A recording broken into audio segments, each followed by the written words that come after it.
आज तनख्वाह का दिन है। मुझे अभी अभी अंकल सैम से अपनी चेक मिली है। मुझे यह दिन बहुत पसंद है। यह मेरे महीने का सबसे पसंदीदा दिन है। ताज़े अमेरिकी डॉलर की खुशबू से बेहतर कुछ नहीं है। अमेरिका द्वारा हमें भेजे जाने वाले पैसों को लेकर अमेरिका में कुछ आलोचना हुई है और एक इजरायली यहूदी के तौर पर मैंने सोचा कि आपको प्रत्यक्ष रूप से बता दूं कि आप जो पैसा हमें भेजते हैं हम उसका क्या करते हैं। तो हम इस सारे पैसे का क्या करते हैं? इसका आधा हिस्सा हमारी सालाना छुट्टियों पर जाता है। आप जानते हैं, इजराइल में रहना वाकई में थका देने वाला है, इसलिए हमें सच में छुट्टी की ज़रूरत होती है और बाकी आधा पैसा कांग्रेस के सदस्यों को रिश्वत देने में जाता है। उन्हें रिश्वत देना इतना महंगा नहीं है, लेकिन उनकी संख्या ही बहुत ज़्यादा है।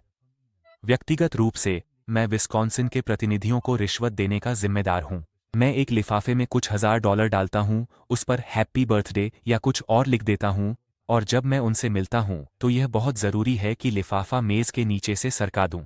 यही वह बात है जो कैंडेस ओवेंस या टकर कार्लसन आपको बताएंगे कि हम उस पैसे के साथ करते हैं। लेकिन अब चलिए गंभीरता से बात करते हैं। हाँ, अमेरिका इजराइल को बहुत सारा पैसा देता है, करीब $3.5 अरब हर साल foreign military financing FMF programme के तहत। लेकिन, और यह एक बहुत बड़ा लेकिन है, इजराइल को उस पैसे का 75% अमेरिका में बने सैन्य उपकरण खरीदने में खर्च करना जरूरी है और 2028 तक यह 100% हो जाएगा। तो असलियत में इजराइल को दी जाने वाली अमेरिकी सहायता मुख्य रूप से अमेरिकी हथियार उद्योग के लिए एक सब्सिडी है, और मैं यह बिना किसी आलोचना के कह रहा हूं। एक आदर्श दुनिया में हथियार उद्योग की कोई ज़रूरत नहीं होती, लेकिन हमारी दुनिया में मुझे खुशी है कि अमेरिका के पास सबसे बेहतरीन उद्योगों में से एक है। यहीं पर इजराइल और अमेरिका के बीच रणनीतिक सहयोग भी बहुत स्पष्ट रूप से नजर आता है। पिछले कुछ वर्षों के सबसे प्रतिष्ठित, और अगर मैं कहूं तो सबसे खूबसूरत विमानों में से एक को ही ले लीजिए। दशकों F-15 द्वारा किए गए सभी दुश्मन हत्याओं में से 75% इजरायली पायलटों द्वारा की गई थीं, और इसका छोटा भाई F-16 सभी हत्याओं में से 50% इजरायली पायलटों द्वारा की गई थीं। यह क्यों मायने रखता है? जब आप कोई उत्पाद डिज़ाइन करते हैं तो आपको लगता है कि वह अच्छा काम करेगा, लेकिन आप वास्तव में तब तक नहीं जानते जब तक उसे मैदान में नहीं आजमाया जाता। इजराइल एक वास्तविक दुनिया की परीक्षण प्रयोगशाला के रूप में काम करता है, कई सैन्य तकनीकों के लिए, जैसे विमान, टैंक, रक्षा प्रणालियां, जो भी आप सोच सकते हैं। दुर्भाग्यवश हमारे पड़ोसी अभी भी यहूदी राज्य के विचार को अस्वीकार करते हैं और हम पर लगातार हमले करते रहते हैं, जिसका मतलब है कि हमें इन तकनीकों को असली युद्ध की परिस्थितियों में मैदान में आजमाना पड़ता है। और जब इजराइल इसे आजमाता है और यह काम करता है तो अन्य सेनाएं भी इसे खरीदना चाहती हैं। लेकिन इजराइल सिर्फ इन प्रणालियों का परीक्षण ही नहीं करता, यह उन्हें विकसित भी करता है। यही कारण है कि इतनी सारी अमेरिकी तकनीक कंपनियों के अनुसंधान एवं विकास केंद्र इजराइल में हैं। स्टार्टअप्स की संख्या में हम केवल अमेरिका से पीछे हैं, और यही नवाचार सैन्य तकनीक में भी दिखाई देता है। आयरन डोम, डेविड्स स्लिंग और अन्य प्रणालियां संयुक्त अमेरिका इजराइल विकास का परिणाम है, जिससे दोनों देशों को लाभ होता है। यहाँ तक कि F-35 की प्रणालियां इजराइल ने इसे सबसे पहले ऑपरेशनल रूप से इस्तेमाल किया। इन्हें इजरायली प्रतिक्रिया के आधार पर उन्नत किया गया है और अब अमेरिकी सेना द्वारा भी इस्तेमाल किया जा रहा है। 1982 में अमेरिकी विदेश मंत्री अलेक्जेंडर हेग ने कहा था, इजराइल दुनिया का सबसे बड़ा अमेरिकी एयरक्राफ्ट कैरियर है जिसे डुबोया नहीं जा सकता, जिसमें एक भी अमेरिकी सैनिक नहीं है, और यह अमेरिकी राष्ट्रीय सुरक्षा के लिए एक महत्वपूर्ण क्षेत्र में स्थित है। एक और क्षेत्र जहां इजराइल अमेरिका की मदद करता है वह है दुश्मन की तकनीक तक पहुंच प्रदान करना। इजराइल उन्नत रूसी और ईरानी हथियारों के खिलाफ युद्ध में आमने सामने होता है, और जो खुफिया जानकारी एकत्र की जाती है वह सीधे अमेरिका के साथ साझा की जाती है। हर कोई इजराइल को दी जाने वाली अमेरिकी सहायता की बात करता है, लेकिन आइए दो ऐसे सहायता के उदाहरण देखें जिन पर शायद ही कभी ध्यान दिया जाता है। जापान और दक्षिण कोरिया में अमेरिकी सैन्य उपस्थिति। इन देशों में अमेरिकी सैनिक तैनात हैं, जबकि इजराइल में नहीं। और जापान और कोरिया में अमेरिकी सैन्य उपस्थिति की वार्षिक लागत इजराइल को भेजी जाने वाली सहायता से दोगुनी है, लगभग $8 अरब। मैंने इसके बारे में कभी कोई आलोचना नहीं सुनी। एक और उदाहरण है मिस्र और जॉर्डन को दी जाने वाली अमेरिकी सहायता। मिलाकर मिस्र और जॉर्डन को लगभग $3 अरब की सहायता मिलती है, ठीक वैसे ही जैसे इजराइल को। लेकिन इजराइल के विपरीत इस सहायता का अधिकांश हिस्सा सैन्य नहीं है, और यह अमेरिकी अर्थव्यवस्था में वापस भी नहीं आता। खासकर जॉर्डन के मामले में। एओसी ने इजराइल को दी जाने वाली सैन्य सहायता की आलोचना की है, लेकिन मैंने उन्हें कभी अमेरिका के समर्थन के बारे में कुछ कहते नहीं सुना।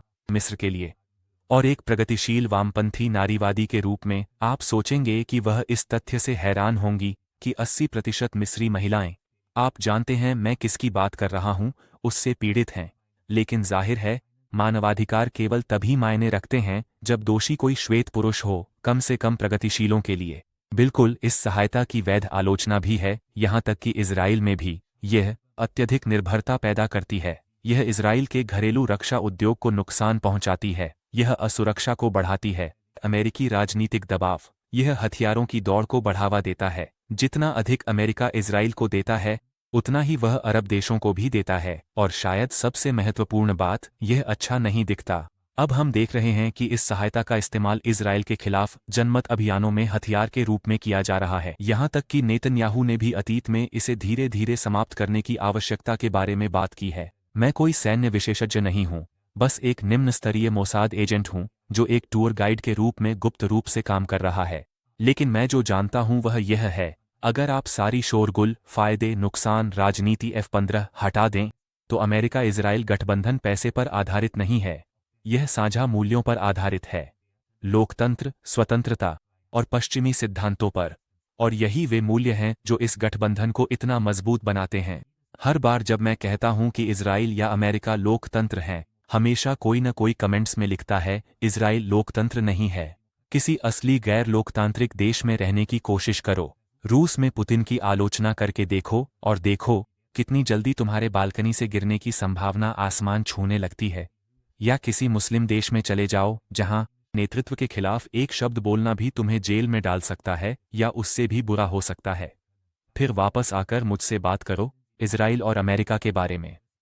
जो भी पश्चिम में रहता है और अभिव्यक्ति की स्वतंत्रता और लोकतंत्र को, जो लोग अभिव्यक्ति की स्वतंत्रता और लोकतंत्र को अपनी सुविधा मानते हैं, उन्हें अंदाजा ही नहीं है कि वे कितने भाग्यशाली हैं। यह तथ्य कि इजराइल और अमेरिका मजबूत हैं, स्थिर हैं और एक साथ खड़े हैं, यही बात कुछ वोक राइट और प्रगतिवादियों को पागल कर देती है, क्योंकि उनके लिए पीड़ित होना सबसे बड़ी नैतिकता है। लेकिन एक बात सोचो, कमजोर होने में कोई महानता नहीं है, और मजबूत होना, यह कोई पाप नहीं है। अमेरिका और इजराइल मजबूत बने रहेंगे और वे उन मूल्यों की रक्षा करते रहेंगे जो सच में मायने रखते हैं, स्वतंत्रता, लोकतंत्र और मानवाधिकार, उन इस्लामवादियों के खिलाफ जो पूरी दुनिया में शरीयत कानून और धर्मशाही फैलाना चाहते हैं। मेरा अगला वीडियो गाजा वुड नामक एक चीज का पर्दाफाश करेगा जो नकली वीडियो इंडस्ट्री है जो गाजा से निकल रही है। यह एक समन्वित प्रयास है पश्चिम को बनावटी फुटेज के जरिए गुमराह करने का, क्योंकि फिर से अगर आपकी एकमात्र नैतिक मुद्रा पीड़ित होना है तो आप उसे झूठा भी बना लेंगे अगर जरूरत पड़ी। और पश्चिम में बहुत से लोग इस पर विश्वास कर लेते हैं। मैं अगले वीडियो में सब कुछ विस्तार से बताऊंगा। जरूर सब्सक्राइब करें, कमेंट छोड़ें। मेरे अद्भुत समर्थकों का धन्यवाद, आप ही वजह हैं कि मैं आगे बढ़ता हूं। अगले वीडियो में मिलते हैं। यल्ला बाय।